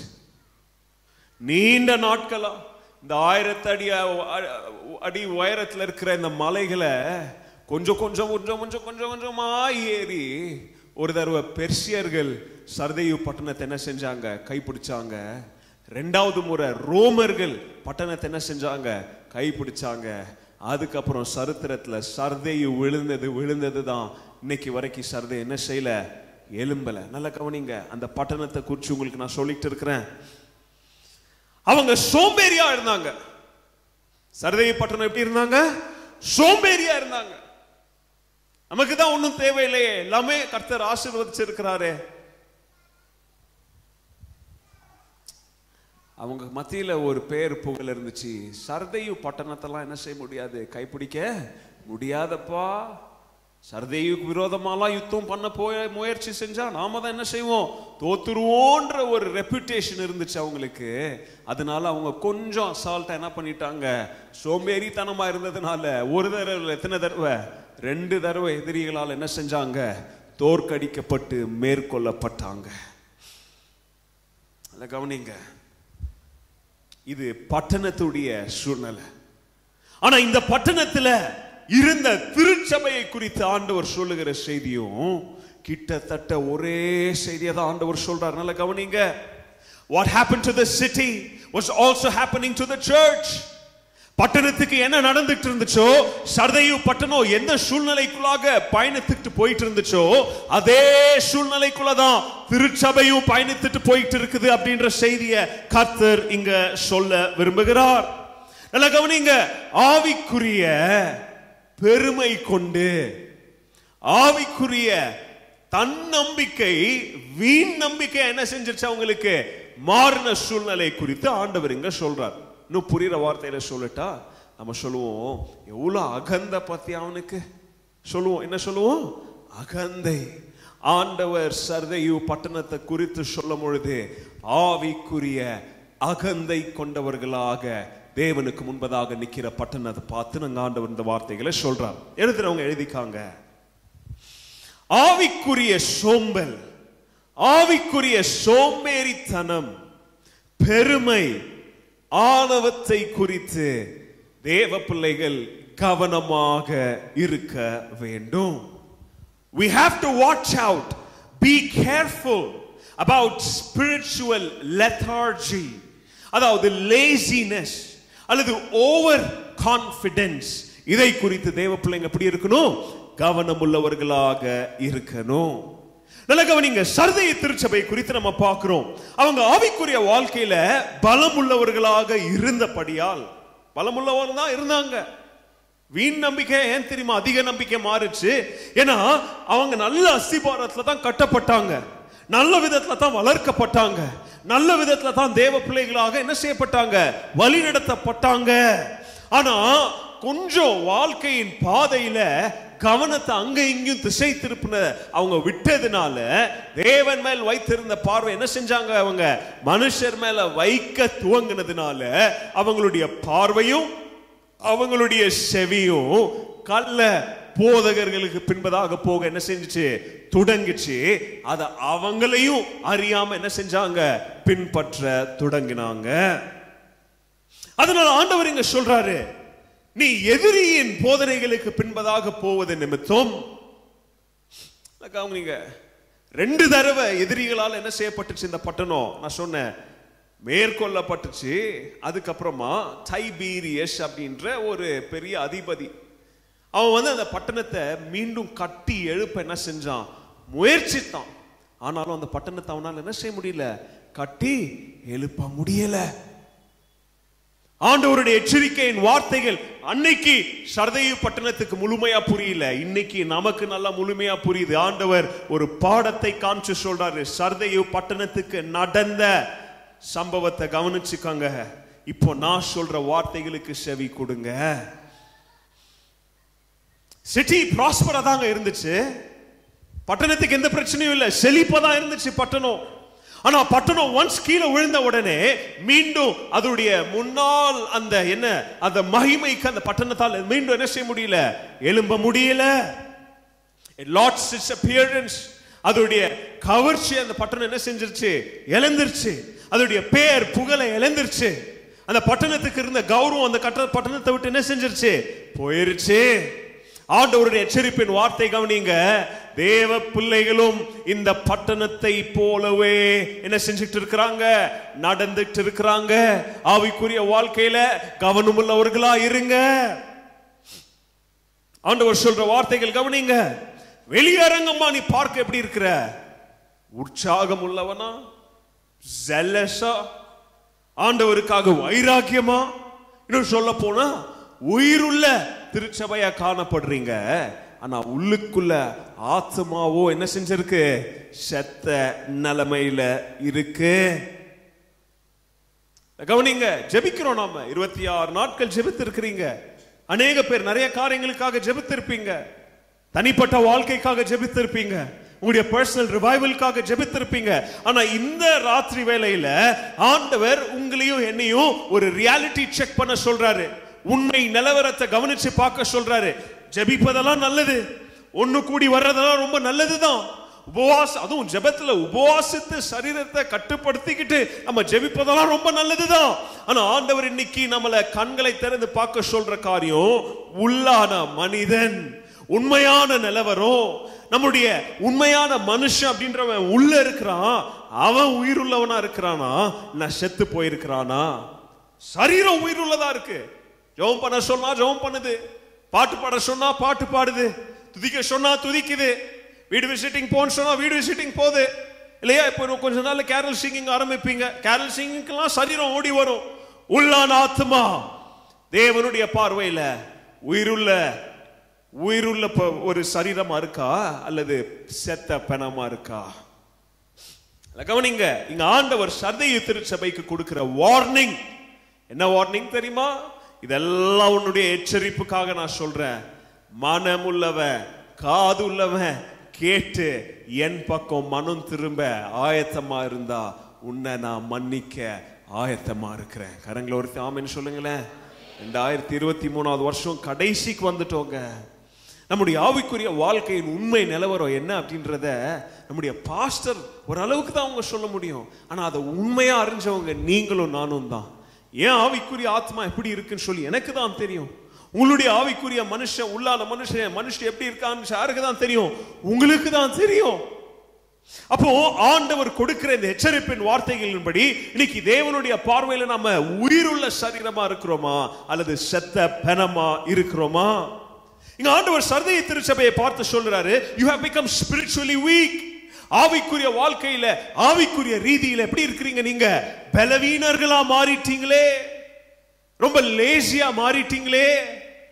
உன்னெல்லாம் ஆண்டவரை ஏற்றுக்கொண்ட நேரத்துல கணக்கே இல்லாம முழங்காலிட்டு ஜெபிப்போம். இன்னைக்கு முழங்கால் போடுறதுக்கு கால் மடங்க மாட்டேங்குது. ஆண்டவரை ஏற்றுக்கொண்ட காலங்கள் எல்லாம் நான் நல்லா சம்பாதிக்கிறேன், கர்த்தருக்காக கொடுப்பேன்னு சொல்லி உற்சாகமா கொடுத்த கரங்கள் இன்னைக்கு கரங்கள் கர்த்தருக்காக கொடுக்கிறதுக்கு என்ன செய்யுது? கை எழும்ப மாட்டேங்குது. ஆண்டவர் சொல்றாரு, you have become spiritually lazy. நீ இப்படி ஸ்பிரிச்சுவலி லேசியா இருக்கிறதுனால, ஆவிக்குரிய ரீதியில நீங்க இப்படி சோம்பேறியா இருக்கிறதுனால என்ன உணர மாட்டீங்க தெரியுமா? பிசாசு ஆவிக்குரிய ரீதியில உங்களை கொண்டாந்து எல்லா பாதிப்புகளையும் செய்யறத நீங்க உணராம என்ன செஞ்சுட்டு இருக்கிறீங்க? உட்கார்ந்துட்டு இருக்கிறீங்களே. மனுஷனுடைய சரீரத்திற்கு அநேக கொடிய வியாதிகள் வரும். அப்படிப்பட்ட ஒரு சில கொடிய வியாதிகள்ல ஒரு சில கொடிய வியாதிகள் எப்படி தெரியுமா? அவங்களுக்கு அந்த வியாதியின் வலி வேதனை கூட அவங்களுக்கு தெரியாதபடி அந்த வியாதி அவங்களை அப்படியா பாதிச்சிருக்கும். ஃபார் எக்ஸாம்பிள், இந்த குஷ்டரோகம் லெப்ரசி ஆட்கள் எல்லாம் பார்த்துருக்கிறீங்களா? அவங்களுடைய பாடி பார்ட்ஸ் எல்லாம் டிஃபார்ம்ட் ஆயிருக்கும், கரங்கள் எல்லாம் நிறைய. ஒரு சில இந்த குஷ்டரோகிங்க அவங்களெல்லாம் நீங்க பார்த்தீங்கன்னா பாவம் பரிதாபமா அவங்க என்ன செஞ்சிருப்பாங்க தெரியுமா? ஒரு சில இந்த ரோட் ஓரமா எங்கேயாவது என்ன செஞ்சிருப்பாங்க? படுத்துட்டு கிடப்பாங்க. அவங்க இந்த பேண்டேஜ் போட்டிருப்பாங்க, இந்த புண்ணு அது இதெல்லாம். நல்லா கவனிங்களேன், அந்த சரீர உறுப்புங்களுக்கெல்லாம் என்ன இல்லாமல் போயிடும் தெரியுமா? எந்த சென்ஸுமே இல்லாமல் என்ன செஞ்சிடும்? எந்த ஒரு உணர்ச்சியுமே இல்லாமல் போயிடும். அவங்க காலை யாராவது மிதிச்சா கூட அவங்களுக்கு என்ன செய்யாது? அந்த வலி தெரியாது. நிறைய குஷ்டரோகிங்கெல்லாம் அப்படியே படுத்து கிடப்பாங்க. பார்த்தீங்கன்னா அந்த எலிங்கெல்லாம் வந்து என்ன செய்யும்? அவங்க காலெல்லாம் கடிச்சு சாப்பிடும். அந்த வலி வேதனை கூட அவங்களுக்கு என்ன செய்யாது? உணராம, உணர்ச்சி இல்லாம. கிட்டத்தட்ட ஆண்டவர் திருச்சபையை பார்த்து சொல்லுகிற காரியம் இதுதான். நீ ஆவிக்குரிய பெருமையில அப்படி உட்கார்ந்துட்டு இருக்கிறதுனால உன்னையும் அறியாம பிசாசு சாத்தான் உன்னுடைய ஆவிக்குரிய வாழ்க்கைய, உன்னுடைய குடும்ப வாழ்க்கைய, உன்னுடைய தொழில, உன்னுடைய ஜெப வாழ்க்கைய, உன்னுடைய வேத வாசிப்பின் வாழ்க்கைய, உன்னுடைய பிள்ளைகளின் வாழ்க்கைய இப்படி உங்களையும் அறியாம அவன் பாதிச்சுட்டு இருக்கிறத கூட உணராம இன்னைக்கு திருச்சபையில் இருக்கிறவங்களும் ஆவிக்குரிய அகந்தையில இருக்கிறீங்களே. பிசாசு உங்களுக்கு விரோதமா செய்கிற காரியங்களை கொஞ்சம் கண்ணு திறந்து பாருங்களேன் அப்படின்னு சொல்லி ஆண்டவருடைய வார்த்தைகள் சர்தை திருச்சபையின் மூலம் இன்னைக்கு நம்மளுடைய வீட்டுக்கு, சீல் திருச்சபைக்கு உங்க கதவையும் என் வீட்டு கதவையும் ஆண்டவர் இப்ப தட்டிட்டு இருக்கிறாரு. உடைய ஆவிக்குரிய வாழ்க்கையில முன்னாடி நீங்க இருந்த லைஃப் ஸ்டைல் இப்போ இன்னைக்கு ஆக்டிவா இல்லையே. ஆரம்பத்துல தொடங்கும் போது நல்லா ஓடுனீங்க வேகத்துல, இன்னைக்கு வேகம் கம்மி ஆயிடுச்சு. இன்னைக்கு நடக்கிறீங்க, இன்னும் போக போக கொஞ்சம் உட்காருவீங்க, இன்னும் போக போக படுத்துக்குவீங்க, அதுக்கப்புறம் செத்துருவீங்க. உங்களை யாரும் என்ன செய்ய முடியாது? காப்பாற்ற முடியாது. அதுக்கு முன்னாடி கொஞ்சம் உயிர் இருக்கும் போதே, கொஞ்சம் உணர்வு உள்ள போதே என்னுடைய வார்த்தைகளை கவனமா கேட்டு என்ன செய்யுங்க? எழும்புங்க. ஸ்ரீல் திருச்சபைக்கு இந்த வருஷத்தின் கடைசியில கர்த்தர் கொடுக்கிற வார்த்தைகள் எழும்புங்க. wake up. உங்களுடைய ஆவிக்குரிய வாழ்க்கையில எழும்புங்க. உங்களுடைய சரீர வாழ்க்கையில எழும்பி ஓடுறோம். சம்பாதிக்கணும்னு சொல்லி காலையில அலாரம் வச்சு 5 மணி 4 மணி வேலைக்கு ஓடுறோம். போயிட்டு வந்து ஓட்டி எல்லாம் பண்றீங்க. இதுக்கெல்லாம் விழிப்புள்ளவர்களா இருக்கிறீங்க, இதுக்கெல்லாம் பலன் இருக்கு. ஆவிக்குரிய வாழ்க்கையில கர்த்தருக்காக ஒரு அடி எடுத்து வைக்க மாத்திரம் நமக்கு என்ன இல்லையே? பலன் இல்லையே. ஏன்பா சர்ச்சுக்கு வரலன்னு கேட்பீங்க. சொல்லுவாங்க, ஏங்க வாரம் 6 நாள் வேலை செய்யறோம், ஞாயிற்றுக்கிழமை ஒரு நாள் தாங்க தூங்குறதுக்கு டைம் இருக்கு. அப்படிப்பட்டவனை பார்த்து ஆண்டவர் சொல்றாரு, நீ தான் செத்த நிலைமையில உட்கார்ந்துட்டு இருக்கிற. ஊர்ல இருக்கிறவங்க பண்டிகை ஃபங்க்ஷன் அவன் வீட்டுக்கு சொந்தக்காரன் எல்லா இடத்துக்கும் ஓடுறதுக்கு உங்களுக்கு நேரம் இருக்கு. பஸ் பிடிச்சி ட்ரெயின் பிடிச்சி ஓடுறதுக்கு உங்களுக்கு பணம் இருக்கு. சர்ச்சுக்கு வர உங்களுக்கு நேரம் இல்லை. சர்ச்சின் காரியங்களுக்கு கொடுக்க உங்களுக்கு என்ன இல்லை? நேரம் இல்லை, மனம் இல்லை. ஆண்டவர் உங்களை பார்த்துதாங்க சொல்றாரு, நீ தான் வெளியில பார்க்க உயிர் உள்ளவனை போல நடமாடுற, என் பார்வையில நீ நடமாடும் பிணம். என் மேல கோவப்படாதீங்க, கர்த்தர் சொல்லுகிற வார்த்தைகள். உன்னுடைய சரீரத்தை நீ பாதுகாக்கிற, ஆனா ஆத்மாவை பாதுகாக்க மறந்துட்டியே இல்லையா? இப்ப நாங்க வரும்போது கூட இந்த பெங்களூர்ல நடக்கிற திருட்டை பத்தி சகோதரர்கள் பேசிட்டு வந்தாங்க. யார் யார் வீட்டில் என்னென்ன திருடிட்டு போயிருக்காங்கன்னு. இன்னைக்கு வீட்டில் இருக்கிற அழிந்து போகிற பொருட்களை காப்பாத்துறதுக்காக வீட்டை சுத்தி என்னத்தை போடுறோம்? சிசிடிவி கேமரா போட்டு அதை செல்போன்லயே செக் பண்றோம். இப்படி அழிந்து போகிற பொருட்களை பாதுகாக்கிறதற்கு விழிப்புள்ளவர்களா இருந்தீங்களே, ஆத்மாவை பாதுகாக்க எப்பயாவது விழிப்புள்ளவர்களா இருந்தீங்களா? உங்களுடைய சபையில் இருக்கிற சகோதர சகோதரிகள், மற்ற குடும்பங்கள் இல்லது பின்மாறி போற யாரோ ஒருத்தரை குறித்து நீங்க ஆவிக்குரிய அக்கறை கொண்டவர்களா இருந்தீங்களா? ஆண்டவர் கேட்கிறாரு நம்மளை பார்த்து இந்த வருடத்தின் கடைசியில, you were unconcerned about the future. எதிர்காலம், நம்முடைய ஆவிக்குரிய பயணம் எங்க போகுது அப்படின்றத குறித்து கொஞ்சம் கூட கவலை இல்லாதவர்களா நீங்க இருந்ததுனாலதான் பிசாசு உங்களையும் அறியாமலே உங்களுடைய ஆத்மாவை என்ன செஞ்சுட்டான்? கொள்ளை ஆடின பொருளை என்ன செஞ்சுட்டான்? வந்து பிடிக்க முயற்சித்துட்டான். You are spiritually comfortable with what you have. நிறைய திருச்சபைகள் பாருங்க, பெரிய அலங்கார பிரம்மாண்டமான கட்டிடங்கள். எங்க திருச்சபையெல்லாம் ஏசி திருச்சபை, இங்கேயும் இருக்கு ஏசி. எங்க திருச்சபையிலலாம் வந்தீங்கன்னா எங்க நாங்க யூஸ் பண்ற ஒரு மைக்கு 1 லட்சம் ரூபாங்க சொல்லுவாங்க. எங்க சர்ச்ல வந்தீங்கன்னா அது இருக்கு இது இருக்கு, ஓகே. ஆனா இப்படி ஆவிக்குரிய வாழ்க்கையில கர்த்தர் தந்த ஆசீர்வாதங்கள் வசதிகளை கொண்டு நீங்க ஸ்பிரிச்சுவலி நீங்க கம்ப்ளேசன்ட்டா மாறி அதான் கொடுத்துட்டாரே அப்படின்னு சொல்லி இதுல உட்கார்ந்து அமர்ந்ததுனால ஆவிக்குரிய ஆத்மாவை நீங்க பாதுகாக்க மறந்துட்டீங்க. அது நிமித்தம் பிசாசு உள்ள என்ன பண்ணிட்டான்? நுழைஞ்சிட்டான். Spiritually careless. வார்த்தையை மறந்துடாதீங்க. 2023ல இந்த ஜீல் காஸ்பல் சர்ச்ல இருக்கிற விசுவாசிங்களே, நீங்க ஸ்பிரிச்சுவலி கேர்ஃபுல்லா இருந்தீங்களா அல்லது கேர்லெஸ்ஸா இருந்தீங்களா?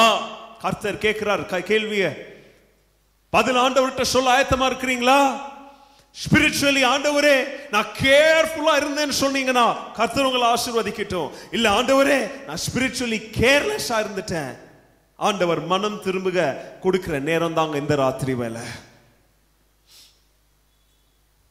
கவனிங்க, 2வது பாயிண்ட் நான் சொன்னேன், ஆவிக்குரிய சோம்பல் சோம்பேறித்தனத்தை குறித்து நாம் எப்படி இருக்கணும்? கவனம் உள்ளவர்களாக இருக்கணும். யோவான் பாருங்க, அங்க அந்த வார்த்தைகள் அப்படியே சொல்லிட்டு வரும்பொழுது ஆண்டவராகிய இயேசு கிறிஸ்துவை குறித்து அங்க சொல்றார். அவருடைய கரங்கள் என்ன இருக்கு? 7 ஆவிகள் இருக்குது, நட்சத்திரங்கள் இருக்குது. ஆவிகள்னா சொல்றது கர்த்தர் ஆவி, பரிசுத்த ஆவியானவரை குறித்து அங்க சொல்றார். அங்க பாயிண்ட் யாருகிட்ட கொண்டு வரார் பாருங்க. பிரச்சனையெல்லாம் சொல்லிட்டு யோவான் தீர்வுக்கு யாரிடத்துல வரார்? ஆண்டவராகிய இயேசு கிறிஸ்துவ அங்க கையை காமிச்சு சொல்றார். இந்த ராத்திரி வேளையில நான் சொன்ன இந்த வார்த்தைகள் ஃபுல் எல்லாத்தையும் நான் எக்ஸ்போஸ் பண்ணல, ஒரு சில வார்த்தைகளை தான் உங்களுக்கு சொல்லியிருக்கிறேன். ஆண்டவர் நம்மை குறித்து சகல ஞானம் கொண்ட தேவன் அப்படின்றத நம்ம மறந்துடக்கூடாது. சொல்லுங்க, நம்மளை குறித்து நல்ல அறிவு நமக்கே இல்லைன்னா கூட யாருக்கு இருக்கு? ஆண்டவராகிய இயேசு கிறிஸ்துவுக்கு இருக்கு.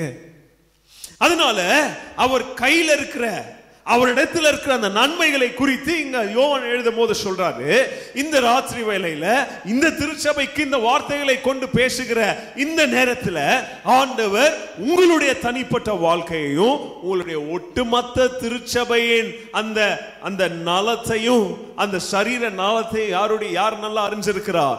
ஆண்டவராகிய இயேசு கிறிஸ்து அறிஞ்சதுனால, since he knows, இந்த ஆவிக்குரிய கம்ப்ளேசன்சி அல்லது இந்த ஆவிக்குரிய இணக்கம் உங்களை மரணத்திற்குள்ளாக வழி நடத்தாம நீங்க என்ன செய்யணும்? நீங்க கவனம் உள்ளவர்களா இருக்கணும். இப்ப படுத்துட்டு இருக்கிறேன், அடுத்து என்ன வரப்போகுது அப்படின்னு சொல்லியாச்சு, அடுத்து மரணம். ஆனா மரணத்துக்கு முன்னாடி என்ன செஞ்சிடணும்? நானு கவனமுள்ளவர்களா விழிப்புடன் எழும்பி நிற்க வேண்டும். கவனிங்க, எங்க ஆண்டவர் நம்மை பாவத்தை நோக்கி மரணத்தை நோக்கி ஒரு வார்னிங் கால் கொடுக்கிறதை இங்க கவனிக்கிறோம். Towards sin and death. இது ரெண்டையும் நீங்க பிரிக்க முடியாது. பைபிள் சொல்லுது பாவத்தின் சம்பளம் மரணம். பாவம் செஞ்சா என்னதான் நடக்குவாங்க?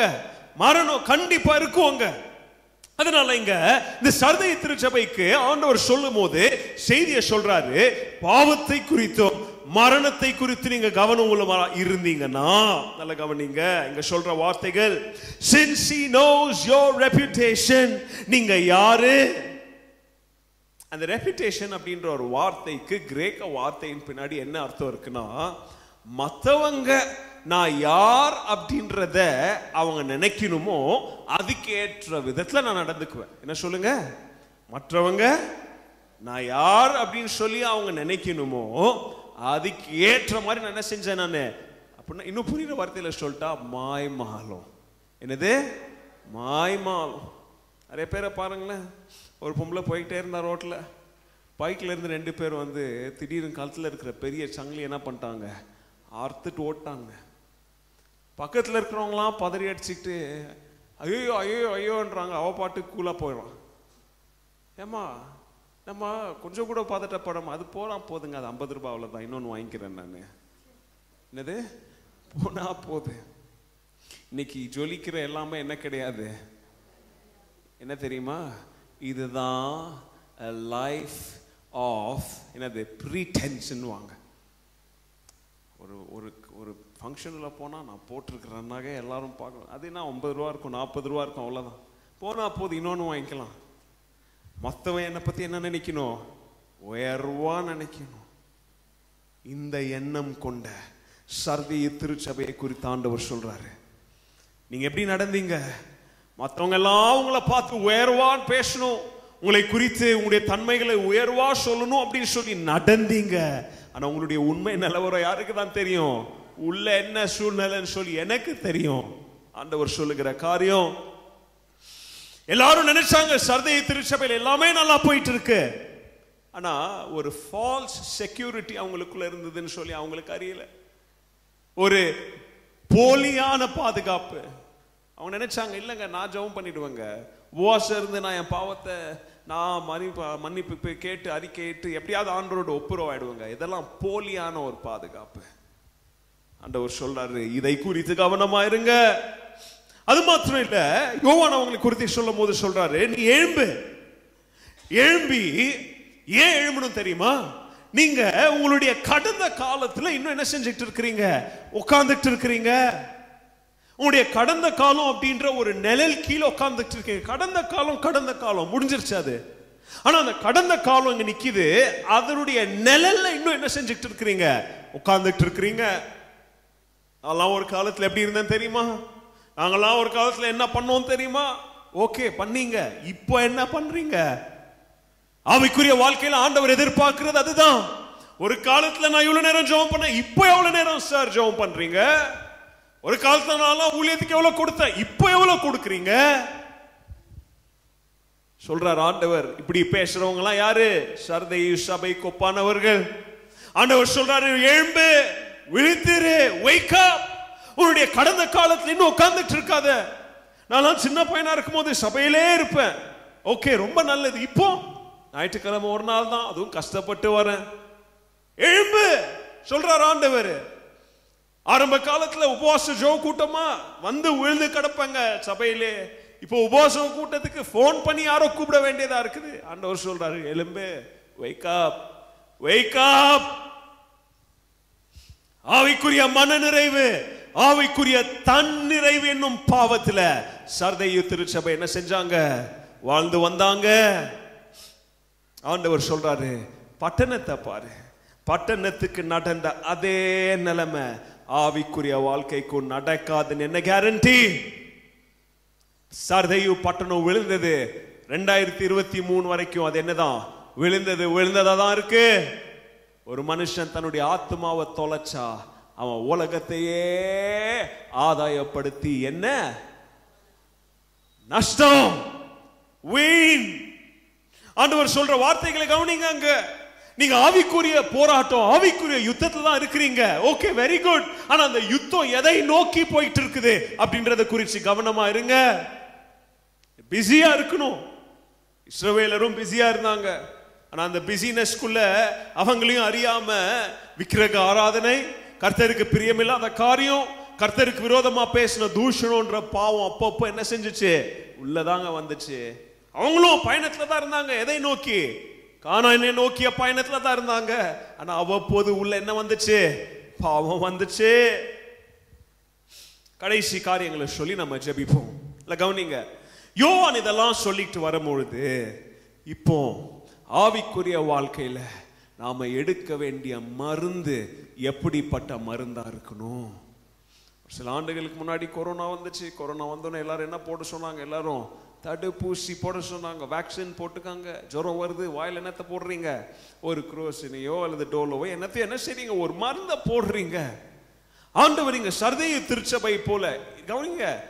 இவ்வளவு நேரம் நான் சொன்னது ஏதோ ஒரு சர்தைய திருச்சபைக்கு இல்லைங்க, உங்களுக்கும் எனக்கும் தான் ஆண்டவர் சொல்லிட்டு இருக்கிறாரு. புரியுதா? ஹிஸ்டரியை டிரான்ஸ்லேட் பண்ணுங்க. இப்போ இது எப்போ நடந்தது? ஆமா, யார் இன்னைக்கு? யாரு இன்னைக்கு? நீங்களும் நானும் தான். இந்த திருச்சபையில் இருக்கிற, ஆன்லைன்ல கேட்டுட்டு இருக்கிற எல்லாருக்கும் ஆண்டவர் என்ன பண்றாரு? சொல்லுகிற காரியங்கள் இது. அப்போ நம்ம ஆவிக்குரிய வாழ்க்கையில இன்னைக்கு எடுக்க வேண்டிய மருந்து எப்படிப்பட்ட மருந்தா இருக்கணும்? அதுவும் கர்த்தருடைய வார்த்தையிலே தான் இருக்குது. அவர் சொல்றாரு 4 காரியத்தை குயிக்கா சொல்றேன். முதலாவது wake up அப்படின்னு சொல்றாரு. என்ன பண்ணுங்க? உயிரோடு எழும்புங்க, எழுந்துக்கோங்க. wake up. wake up அப்படின்ற வார்த்தை ஆவிக்குரிய வாழ்க்கையில, ஆவிக்குரிய நிலைமையில விழிப்புடன் இருக்கிறது. சர்தேயு பட்டணத்துல காவல் காக்க வேண்டியவன் என்ன பண்ணிட்டு இருந்தான்? அவன் தூங்கிட்டு இருந்தான். அதனால சர்தேயு பட்டணம் என்ன செஞ்சுச்சு? எதிரிங்க கையில என்ன செய்யப்பட்டுச்சு? கொடுக்கப்பட்டது, கைப்பிடிக்கப்பட்டது. ஆவிக்குரிய வாழ்க்கையில நீங்க இப்படி தூங்கிட்டு இருந்தீங்கன்னா பிசாசு உங்களை என்ன செஞ்சிருவான்? கைப்பிடிச்சிருவான். You have to wake up. ஆண்டவருடைய வார்த்தை தாங்க நீங்களும் நான் எடுக்க வேண்டிய முதலாவது மருந்து. என்ன மருந்து? பேர் என்ன? எழும்பணும். முதலாவது வருஷத்தின் கடைசிக்கு வந்துட்டோம். கடைசி மாதம் முதலாவது நாள் இன்னைக்கே நீங்க ஆண்டவரிடத்துல ஒப்புரவாண்ட வேண்டிய காரியங்கள், ஆண்டவரிடத்துல மன்னிப்பு கேட்க வேண்டிய காரியங்கள், மற்ற விசுவாசிங்க இடத்துல ஒப்புரவாண்ட காரியங்கள் எல்லாத்தையும் இன்னைக்கு wake up அப்படின்னு சொல்லி ஆண்டவர் என்ன பண்ண சொல்றாரு? நம்மள உயிரோடு எழும்பி கண்காணிப்பா உன் வாழ்க்கை என்ன செய்யி நடத்து. Be watchful, live watchful. கர்த்தருக்கு பிரியமில்லாத எண்ணங்கள், கர்த்தருக்கு பிரியமில்லாத காரியங்கள் எங்க சர்தைக்குள்ள வந்துச்சு? ungodly ways.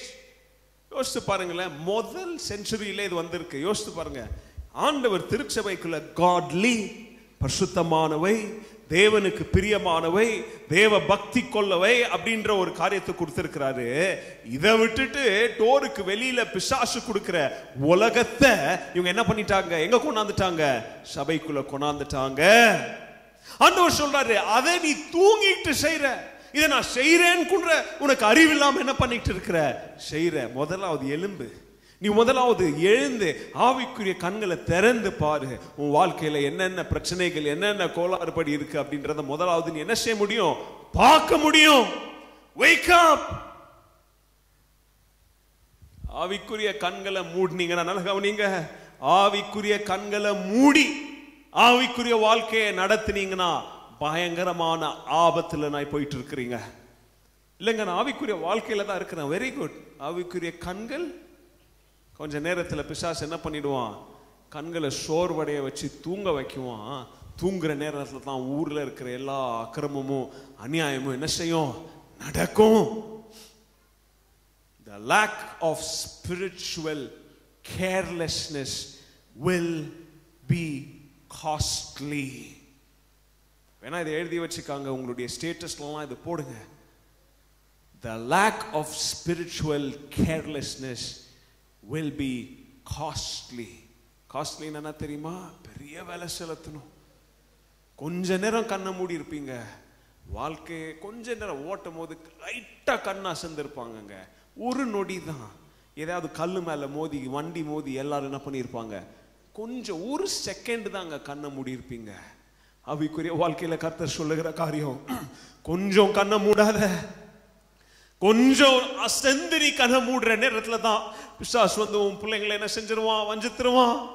பிசாசு வந்து ஆவிக்குரிய வாழ்க்கையில சோம்பேறித்தனத்தை கொண்டாந்துருவான். wake up. ஆண்டவர் சொல்லுகிற காரியம் wake up. டைம் நேரம்லாம் இல்ல, எழும்ப வேண்டிய நேரம் இதுதான். இரண்டாவது சொல்றாரு strengthen, பலன் கொள். எதை பலன் கொள்ளணும்? என்ன மீதி இருக்கோ, என்ன மிஞ்சி இருக்கோ. அப்ப பாருங்க, அந்த சர்தை திருச்சபையிலையும் தின பிரச்சனைகளின் மத்தியிலையும் ஒரு சிலர் என்ன பண்ணிருக்கிறாங்க, கொஞ்சம் மீதி, கொஞ்சம் நல்லது இருக்கு அப்படின்னா ஒரு சில விசுவாசிங்க என்ன பண்ணிருக்கிறாங்க, உண்மையாவே விசுவாசத்தை என்ன பண்ணிட்டு நடந்திருக்கிறாங்க, காத்துக்கிட்டு தாங்க நடந்திருக்கிறாங்க. strengthen. இன்னும் மீதி இருக்கிறது என்ன செய்ய? காப்பாத்திக்க.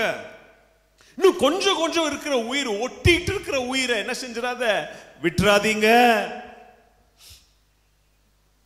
ஆக்சிடென்ட் ஆகி நீங்க பார்த்திருப்பீங்க, ஆக்சிடென்ட் ஆன ஸ்பாட்ல அவங்க கொண்டாந்து என்ன பண்ணுவாங்க, என்னத்தையோ பண்ணுவாங்க. ஏன்? உயிர் போக வைக்கிறதுக்கா, என்ன இருக்கிற உயிரை காப்பாத்துறதுக்கா? துடிச்சிட்டு இருக்கிற உயிர் போயிடக்கூடாதுன்றதுக்காக என்ன செய்யறாங்க, என்னத்தையோ செய்வாங்க. நெஞ்சில் குத்துவாங்க, டியூபை உள்ள விடுவாங்க, ஆக்சிஜனை வைக்குவாங்க. கர்த்தர் சொல்லுகிற காரியம் இதுதாங்க. ஆவிக்குரிய வாழ்க்கையில கொஞ்சம் இருக்கு உயிர், கொஞ்சம் இருக்கு, அதை பாதுகாத்துக்கும், அதை காப்பாத்திக்காங்க, அதை விட்டுறாதீங்க. 2023 போயிடுச்சுன்னா இருக்கிற கொஞ்சம் உயிர் என்ன செஞ்சிடும்? போயிடும். அப்புறம் பிசாசின் பிள்ளையா மாறிடுவோம். பிசாசின் குணாதிசயம் உள்ள வந்துரும், உலகத்தின் காரியம் உள்ள வந்துரும். பிள்ளைங்களை என்ன செஞ்சிட முடியாது, தேவனுடைய வழியில நடத்த முடியாது. இருக்கிற கொஞ்சம் உயிரையாவது என்ன செய்யுங்க, காப்பாத்துங்க. strengthen what remains. இப்போ கொஞ்சம் 5 நிமிஷமா ஜெபிக்கிறீங்க, அதையே விட்டுறாதீங்க, அதையாவது காப்பாத்துங்க. அதுக்கப்புறம் ஜெபிக்கிறதே வாழ்க்கையை விட்டு என்ன செஞ்சிடும், போயிடும். இப்போ கொஞ்சம் அட்லீஸ்ட் போனையாவது திறந்து பைபிள் வாசிக்கலனாலும் போனையாவது எதையோ ஃபார்வர்ட பாக்குறீங்க, அதையாவது தக்க வச்சுக்காங்க. இல்லனா இருக்கிற உயிர் என்ன செஞ்சிடும், போயிடும். தக்க வச்சுக்கிட்டு பலன் அடையணும். strengthen, hope to recover. மூன்றாவது காரியம் முடிக்கிறேன், இன்னும் 4 நிமிஷத்துல நான் முடிக்க போறேன். மூணாவது காரியத்துல சொல்றாரு நினைவு கூறு, ரிமெம்பர். ஆண்டவர் சொல்ற காரியம் ரிமெம்பர். சர்தை திருச்சபையே, உன்னுடைய ஆதி நாட்களை நினைச்சுக்கோ. ஆதி நாட்கள்ல நீ பின்னாடி உட்கார்ந்து வாழ்ந்துட்டு இருக்கிற, பட் இப்போ நான் அதை நினைச்சுக்காங்க அப்படின்னு சொல்ல விரும்புகிறேன். உங்களுக்கு முதல் முறையா எப்படி நற்செய்தி வந்துச்சு, உங்களுக்கு முதல் முறையா சத்தியத்தை நீங்க எப்படி பெற்றுக்கொண்டீங்க, உங்களுக்குள்ள எரிஞ்சுட்டு இருந்த பத்தி எரிஞ்ச அந்த அக்கினி, அந்த ஆதி நாட்கள் என்ன செய்யுங்க, கொஞ்சம் நினைவு கூறுங்க. சர்தை திருச்சபையே, தேவ பிள்ளைங்களே, நீங்க ரட்சிக்கப்பட்டது எப்படி அப்படின்றத நினைவு கூறுங்க. இப்ப கூட எங்களுடைய சபையை சேர்ந்த ஒரு சகோதரன், அவர் ரட்சிக்கப்பட்டதை நினைவு கூர்ந்து உங்களுக்கு முன்னாடி என்ன பண்ணாரு, சாட்சியா சொன்னாரு. ஆண்டவர் சொல்றார், ஆவிக்குரிய வாழ்க்கையில வீக் ஆகிட்டு போயிட்டு இருக்கிற, ஆவிக்குரிய வாழ்க்கையில பலன் அடைந்து பலவீனனா மாறிட்டு இருக்கிற சகோதரனே சகோதரி, இந்த ராத்திரி வேளையில உன்னுடைய ஆதி அன்பை கொஞ்சம் என்ன செய்ய, ஞாபகப்படுத்துங்க. கொஞ்சம் ஞாபகப்படுத்தி, கர்த்தர் உங்களை எப்படியெல்லாம் வழி நடத்தினார், கர்த்தர் உங்களை எப்படியெல்லாம் போஷித்தார், கர்த்தர் உங்களை எப்படியெல்லாம் பாதுகாத்தார், கர்த்தர் எப்படியெல்லாம் உங்களுக்கு நல்ல ஆலோசனை செய்து நீங்க நடக்க வேண்டிய வழியை உங்களுக்கு போதித்து அவர் காமித்தார். இதெல்லாத்தையும் மறந்ததுனால தான் நீ ஆவிக்குரிய வாழ்க்கையில் அப்படியே போய் உட்கார்ந்துட்ட. இப்ப கொஞ்சம் அதை மறுபடியும் என்ன செய்யுங்க, நினைவு கூறுங்க. நீ மறந்து போய் சோம்பேறித்தனத்துல தூங்கினதுனாலதான் 3 பக்கத்துல இருந்து எதிரிங்க கொஞ்சம் கொஞ்சமா மதில் சுவர்களை ஏறி உன்னை உள்ள வந்து என்ன பண்ணிட்டாங்க, அவங்க நாசமாக்கிட்டாங்க. அந்த நிலைமைக்கு மீண்டும் உன்னால என்ன செஞ்சிடாத, நீ ஆளாயிடாத. வாழ்க்கையில் இருக்கிற கெட்ட பழக்கங்கள், விட முடியாதபடி ரகசிய பாவங்கள், இதெல்லாம் கொஞ்சம் கொஞ்சமா செவுரி ஏறிட்டு வந்துட்டு இருக்கு.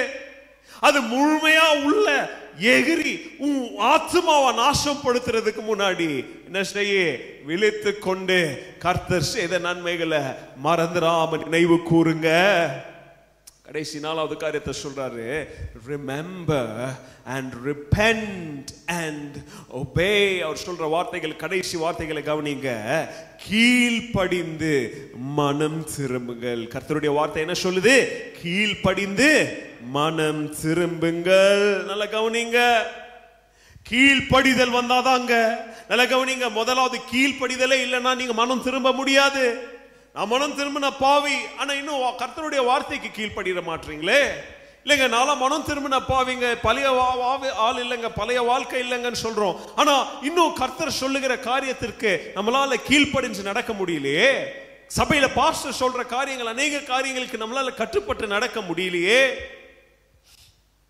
கவனிங்க, நாம் என்ன வாழ்க்கைக்காக அழைக்கப்பட்டோமோ அந்த வாழ்க்கைக்கு உண்மையுள்ளவர்களா நடக்கணும்னா கர்த்தர் சொல்லுகிற வார்த்தைகளை கவனிங்க. கீழ்ப்படிந்து மனம் திரும்புங்கள். எல்லாரும் சொல்லுங்க, கீழ்ப்படிந்து மனம் திரும்ப. இந்த வருஷத்தின் கடைசியில உங்களுடைய ஜெபத்துல இந்த வார்த்தைகளை நீங்க உபயோகிப்பீங்களா? ஆண்டவரே, நான் கீழ்ப்படுகிறேன்னு நினைக்கிறேன், ஆனா உண்மையா ஆராய்ந்து பார்த்தா தான் தெரியுது நிறைய இடத்துல நான் என்ன செய்யல, கீழ்ப்படியாம இருக்கிறேன். ஆண்டவரே, அப்படி நான் கீழ்ப்படியாம இருக்கிறதுனாலதான் உண்மையா வாழ்க்கையில என்ன செய்ய முடியல, என்னால உமக்கு விருப்பமான வாழ்க்கையினால என்ன செய்ய முடியல, வாழ முடியலையே. நல்ல கவனிங்க, இந்த சர்தைக்கு எழுதுற லெட்டரை எப்படி முடிக்கிறாரு யோவான், நல்ல கவனி சொல்லுங்க. அங்க பாருங்க, அவர் சொல்றாரு, அப்படி நீங்க கீழ்ப்படிந்து மனம் திரும்பினா உங்களுடைய பெயர் எங்க இருந்து அழிக்கப்படாது, ஜீவ புஸ்கரங்களை உயர்த்தி ராமன் சொல்லுங்களேன், ஜீவ புஸ்தகத்திலிருந்து நம்முடைய பேர் என்ன செய்யப்படக்கூடாது, அழிக்கப்படக்கூடாதுன்னா இங்க யோவான் சொல்லுகிற இந்த 4 காரியத்தை நம்ம மறந்துடக்கூடாது. உயிரோடு உயிருள்ளவன்றவனுக்கு அடையாளமா முதலாவது என்ன செய்யணும், நாம எழும்பணும். ரெண்டாவது, இருக்கிற கொஞ்சம் கர்த்தர் இன்னும் வச்சிருக்கிற விசுவாசம், ஆவிக்குரிய வரங்கள், ஆவிக்குரிய எல்லாத்தையும் விட்டுவிடாம என்ன செய்யணும், நாம் பாதுகாத்து அதுல பயிற்சி கொண்டு பலன் அடையணும். மூன்றாவது, கர்த்தர் எனக்காக செய்த யாவையும் என்ன செய்வேன், நானு நினைவு கூர்ந்து மறந்துடாம. நினைவு கூர்ந்தாலே ஆட்டோமேட்டிக்கா நாவல் என்ன எழும்பும், துதி எழும்பும். கடைசி என்ன செய்வேன், நான் கீழ்ப்படிந்து மனம் திரும்புவேன். ஆண்டவர் சொல்ற வார்த்தையை கவனிங்க. காதுள்ளவன் என்ன செய்யட்டும், இத கேட்க கடவன். கர்த்தருடைய வார்த்தை என்னும் பட்டயத்தை, கர்த்தருடைய ஆவி என்னும் ஒரு பட்டயத்தை, கர்த்தர் கொடுத்திருக்கிற அந்த ரட்சிப்பு அப்படின்ற தல கவசத்தை, கர்த்தர் நமக்காக கொடுத்திருக்கிற ஒவ்வொரு அந்த பட்டயங்களையும் நான் இன்னைக்கு மறக்காம யூஸ் பண்ணாம எங்கேயோ தூக்கி ஓரத்துல வச்சிருக்கிறேன். ஆனா சர்தைக்கு கொடுத்த வார்த்தைகள் இந்த ராத்திரி வேளையில கர்த்தர் எனக்கும் கொடுத்திருக்கிறாரு. நான் ஜெயம் கொள்ளுகிறவனா வாழ, எப்படிப்பட்ட வாழ்க்கை வாழ, ஜெயம் கொள்ளுகிறவனா வாழதாங்க ஆண்டவர் என்ன அழைச்சிருக்கிறாரு. ஆனா நானும் ஆவிக்குரிய வாழ்க்கையில சோம்பல் கொண்டு அங்கங்க படுத்துட்டு இருக்கிறேன். கர்த்தர் இன்னைக்கு என்ன தட்டி, இந்த செய்தியுடைய ஒரே சாராம்சம் வேற எதுவும் இல்லைங்க, உங்களை தலையில ஹலோ கொஞ்சம் எலும்பு.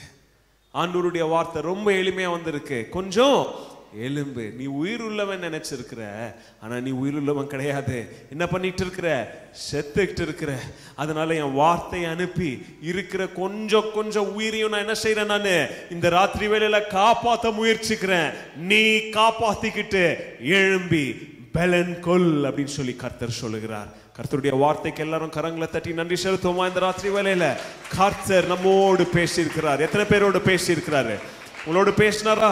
எல்லாரும் எழும்புங்க. எல்லாரும் எழும்பி கண்களை மூடி எல்லாரும் கொஞ்ச நேரம் நம்மை ஒப்பு கொடுத்து கர்த்தருடைய பாதத்துல நம்முடைய மனதை, ஆத்மாவை, சரீரத்தை எல்லாத்தையும் கொண்டாந்து கர்த்தருக்கு முன்பதாக வச்சு, ஆண்டவரே இந்த ராத்திரி வேளையில ஆவிக்குரிய எழுப்புதலுக்கான ஒரு அழைப்பை நீங்க எங்களுக்கு கொடுத்திருக்கிறீங்க.